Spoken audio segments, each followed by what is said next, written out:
Alright, hi there, Dean Hansen here again with yet another Kindle Fire tutorial. I never thought I was going to do so many tutorials, but I've found some things that have been cool.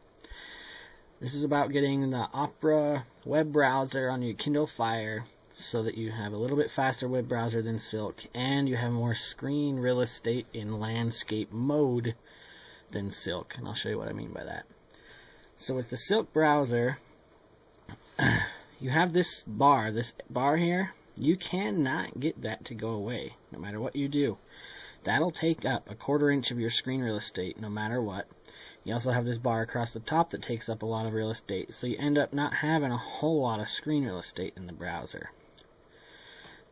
This does not require a root. The fix I'm going to tell you of getting Opera web browser. You can't get the web browser from the market. You have to download it on your computer. So what I've done, and I'll provide a link in the description, is you go out to the internet, and let's see if this works okay. You can kind of see what's going on here. This will be the link you get. It's handango.com. You can just search Opera web browser, or you can just click on the link. Web browser, don't click on the mini one. That'll be small, more for phones. Just do the free download on here for the Opera mobile web browser. In the options, you can have it actually email the download to your email. That way you can go straight to your Kindle Fire without even connecting your Kindle Fire to your computer. Check your email and download it straight to your Kindle Fire. It'll then download. That's how you can do it without, because you can't get it on the Amazon market. So once you do download it, install it. Just by clicking on it, it'll ask you to install. And then you have Opera. And you can turn it into your default web browser. But the best thing about it is, if you go into landscape mode, which is the way I like to surf so I can read, is you can see that the little bar here isn't always in its full huge state. Once you click, it shrinks. You see that? It's up, or it shrinks, just like when you're doing anything else on this device. It gives you way more real estate. Plus, Opera web browsing is fast. I mean, it's just fast. You know, my internet's not amazingly fast, and it loads quick. And its pinch to zoom actually seems really good to me too, especially once it's loaded.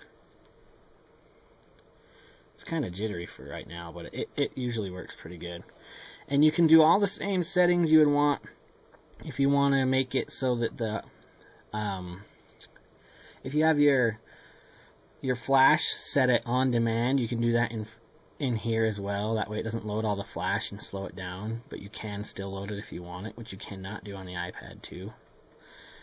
But it runs good, and you have way more screen real estate.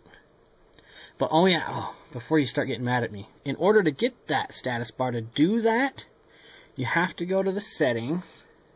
So click this guy here, go to settings, and where you see it says status bar, turn it to off, and then it will do that.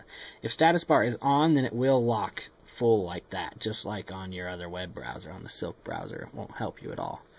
But do status bar off, and all of a sudden you've got that extra 1/4 inch of screen real estate. And when you're talking about 7 inches, an extra inch or so is a big difference. I like surfing the internet way better on the Opera web browser than the Silk, and it's fast. It really is. Pinch to zoom is just great. I love it. Okay, I think that's all I had to say. So that's how you get it. I'll provide a link, and have fun. Again, you don't have to root this or anything.